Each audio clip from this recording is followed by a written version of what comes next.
အခုနောက်တစ်မျိုးနဲ့ပြမယ်နော်နောက်တစ်မျိုးနဲ့ဆိုလို့ရှိရင်ဒီမှာ exclude ဆိုပြီးရရှိရဒါကဘယ်တဲကနေလဲဆိုတော့ဒါကပါနော်model လေးနဲ့ကနေ 3D model လေးကိုဖွင့်ထားနော်ဒီမှာ exclude ရဲ့ love ရဲ့ reward ရဲ့ swift ရဲ့အဲ့လေးမျိုးကိုပြပြမယ်နော်အကယ်၍လည်းဒီမှာဆက်ကလေးအရန်ဟန်နေလို့လေဗီဒီယိုဖြည်းဖြည်းချင်းဒီထက်လုပ်ပေးမယ်နော် record ဟိုဟာနည်းနည်းလေးစိတ်ရှည်ပေးနော်အခုဒီမှာ exclude လုပ်ဖို့အတွက်ကိုဒီမှာ rectangular လေးတစ်ခုဆွဲလိုက်မယ်ဒါခုမှလည်းဖြူဖွေးသွားတော့တာပဲ rectangular လေးတစ်ခုဆွဲလိုက်တယ်ပြီးသွားလို့ရှင်စဝိုင်းလေးတစ်ခုဆွဲမယ်ပြီးရင်ပိုလီလိုင်းနဲ့ line လေးဆွဲလိုက်အောင်မယ်စီအန်တာငါပြီးနော်ပြီးသွားရင် line ဟုတ်ပြီနော် exclude ဆိုတာဒုတင်တာနော်ဒုတင်မယ်ဆိုလို့ရှိရင် exclude ကိုတစ်ချက်နှိပ်ပြီးတော့လို့ရှိရင်ကိုတင်ခြင်းတဲ့ဒုကိုကလေးတစ်ချက်နှိပ် enter ခောက်အပေါ်တင်တယ်အောက်ကိုသွားမယ်အပေါ်တင်မယ်အောက်သွားမယ်ဟုတ်ပြီနော်ကိုတင်ခြင်းတဲ့ဒုပမာဏအတိုင်း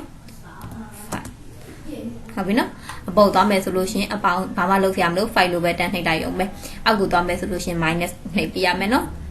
တချို့ဟာကြီးကြတော့နှိပ်ပေးစရာမလို direction ပြရနဲ့ရတယ်တချို့ဆက်တရားကြတော့နော်exclude ထက်တင်ပြမယ်နော်စဝိုင်းမျိုးတင်မယ်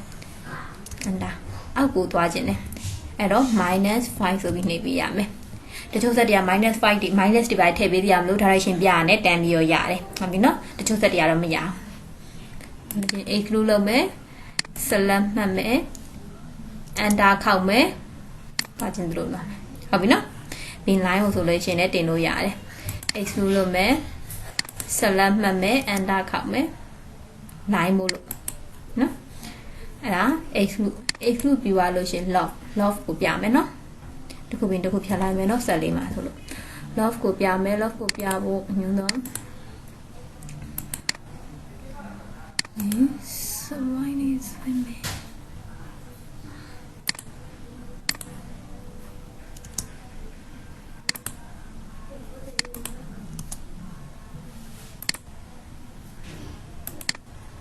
ပြီးအဲ့ဒါကို move ရွှေ့မယ် enter ဒီတေးလေးကိုအရင်ရွှေ့မယ် effect လေးပိတ်ထားပြီနော် on ထားပြီးပြောတာ sorry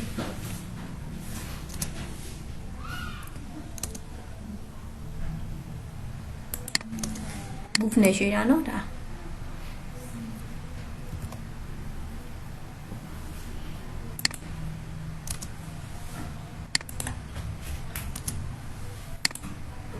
ပေါ်တက်တယ်နော် Z ဟို Z direction တိုင်းအပေါ်တက်တယ်ကိုရွှေ့သွားတာဟုတ်ပြီနော်ပြီးသွားလို့ရှိရင်ဒီမှာ love ကိုရွေးမယ် love ကိုရွေးမယ်တစ်ချက်နှစ်ချက်သုံးချက်လေးချက်ပြီးသွားရင် enter နှစ်ခါခောက်မယ် enter ရှေ့တနေပြမယ်တနေမပြောင်းရှေ့အုပ်ရင်းနဲ့ပြမယ်ခွက်ပုံစံမျိုးလေးဟုတ်ပြီနော်ပြီးရင်စဝဲပုံစံမျိုးလေးတော့ပြမယ်နော်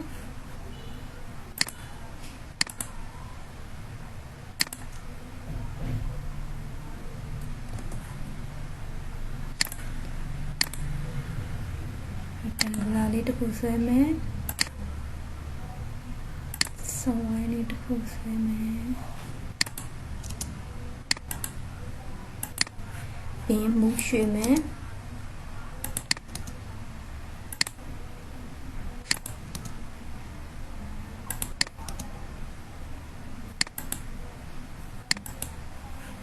ပြီးရင် block လုပ်မယ်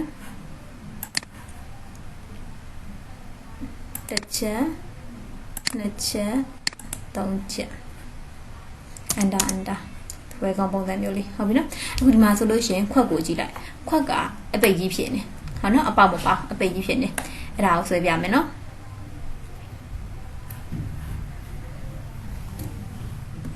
ခွက်ကိုအပေါက်ကလေးဖောက်ပေးမယ်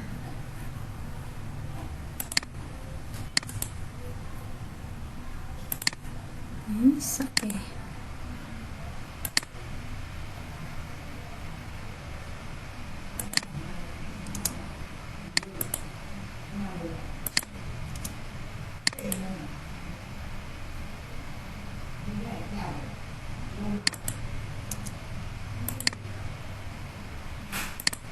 ပြီးနော်ပြီးမျိုးရှိand down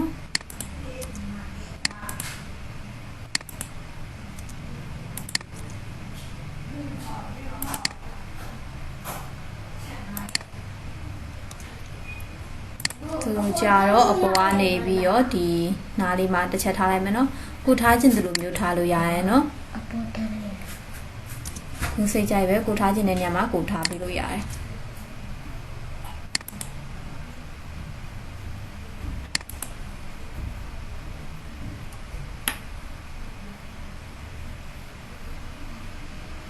နော်ပြင် love လုပ်မယ်တစ်ချက်နှစ်ချက်သုံးချက် sorry မှာပါ sorry နော်ခဏလေးမှာပြောနှစ်ချက်ပြင်ဒီအကြီးလေးနော်ကြီးလေးကိုတစ်ချက်ပြီးနောက်ဆုံးတစ်ချက်နော်ပြီးတော့မှဒီအထက်ကဟာလေးမှတစ်ခွက်ကြံများအဲ့ဒါတစ်ချက်လောက်လိုက်ပြီး under နှစ်ခါခွက်ကအပေါက်ကလေးနဲ့ပြသွားဟုတ်ပြီနော်စနောက်ဆိုရင်ခွက်ကအပိတ်ကြီးဖြစ်နေအခုအပေါက်ကလေးနဲ့ဖြစ်သွားဟုတ်ပြီနော်အဲ့ love လေးတစ်ချက်လုံးကြည့်နော်ဟို 3D ရာလေးနည်းနည်းလေးတော့ရှုပ်တယ်တစ်ချက်လောက်တေချာလေးနားထောင်ပြီနော်ပြီး love ပြီးပါလို့ရှင် reverb နော် reverb ကိုသုံးပြီးမယ် reverb သုံးဖို့ line တစ် line poly line ဆွဲလိုက်မယ် poly line ဆွဲမယ်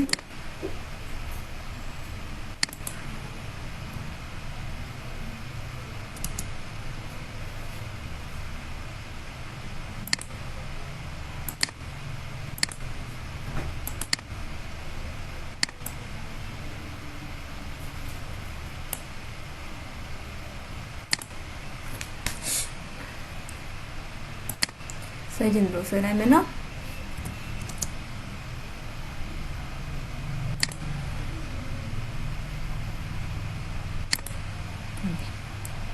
enter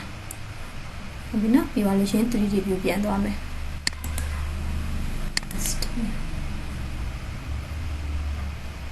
ဟုတ်ပြီပြီးပါလို့ရှင် revolve ယူမယ် click တစ်ချက်နှိပ်မယ် enter direction ပြမယ်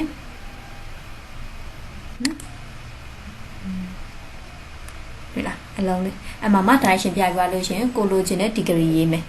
အခုအလုံးပတ်လဲလိုချင်တယ်ဆိုရင်360 enter လုံးလေးတွေဟုတ်ပြီနော်အဲ့ဒါကိုဟိုဟာပေါ့ပမာသုံးလေးဆိုတော့ဟိုဟာ report ကိုကြာတော့မုံဦးတို့ပြီးရင်ဟိုဟာဗာလဲဝရဏလေးအင်ဝရဏတွေရဲ့ပုလုံးတိုင်းလေးတွေအဲ့လိုမျိုးတွေမှာသုံးတယ်ဟုတ်ပြီနော်ဒါကြောင့်360နဲ့လောက်ထားတာပြင်လို့ပြမယ်နော်ကလစ်ချာဟိုင်းရှင်ပြပြီးတော့ဒါအရင်ဆုံးထားလိုက်ရှင်ပြလိုက်တယ်ပြပြလို့ရှင်ကိုသွားကျင်တဲ့အတိုင်းဟိုဟာ degree လေးထည့်ပေးလိုက်မယ်180ဟုတ်လားအဲ့လိုပုံစံလေးဟုတ်ပြီနော်အဲ့ဒါ reverb ကိုအဲ့မဟုတ်ဦးပုံစံလေးလုပ်ပြမယ်နော်မဟုတ်ပုံစံလေးလုပ်ပြမယ် rectangle လေးတစ်ခုဆွဲလိုက်မယ်ဟုတ်စဝိုင်းလေးတော့ rectangle ဟုတ်ပြီနော်ဘင်းသူရဲ့ rectangle မဟုတ်ဦးရဲ့ line လေးတစ် line ဆွဲလိုက်မယ်နော်အရှိ enter ပြောလို့ရှင် reverb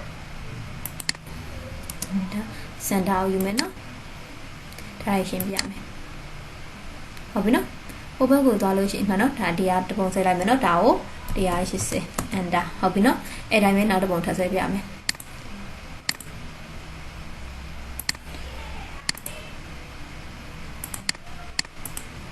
enter ဟုတ်ပြီနော် reverb ဒီ enter center စနောက်မှာဒီဘက်ကိုပြရတယ်အခုဒီဘက်ကိုပြပြမယ်နော်ဘာကွာွားလဲဆိုတော့သူကအောက်ဘက်ကနေဖြစ်သွားမယ်ဟုတ်ပြီနော်သူက အဲ့လိုမျိုးဟိုပါဘောနော် direction လေးပြပြီးတော့ဆွဲသွားမယ်မုံဦးလို့ဘာလို့ဆွဲသလိုပုံစံမျိုးပြီးရင်ဒါဟိုပါရှုဒီကလေးထည့်မယ်ပိုးဆွဲဟုတ်ပြီနော်အဲ့ဒါ revolve နဲ့အဲ့လိုမျိုးသုံးတယ်အကယ်ဆွဲလို့မရတာဟိုဘာလို့ဆိုလို့ရှိရင်ပြန်မေးနော်ရတယ်ပြန်ပြောပြမယ်နောက်တစ်ခုက sip ဆိုဆွဲပြမယ်နော် sip ကိုဆွဲဖို့ top view လေးရင်ယူလိုက်မယ်ဘာလို့ရှိရင် polyline နဲ့ဆွဲလိုက်မယ်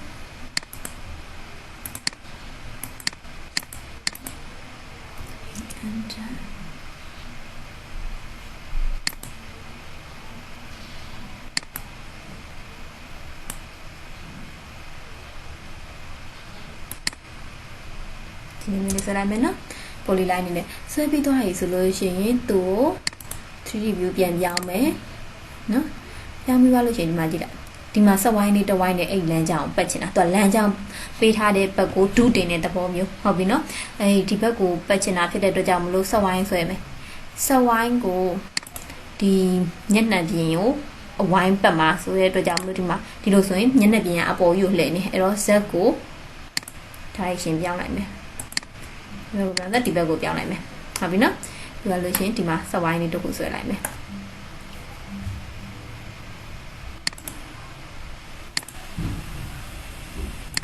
ဟုတ်ပြီနော်ပြီး swift ကိုယူလိုက်မယ်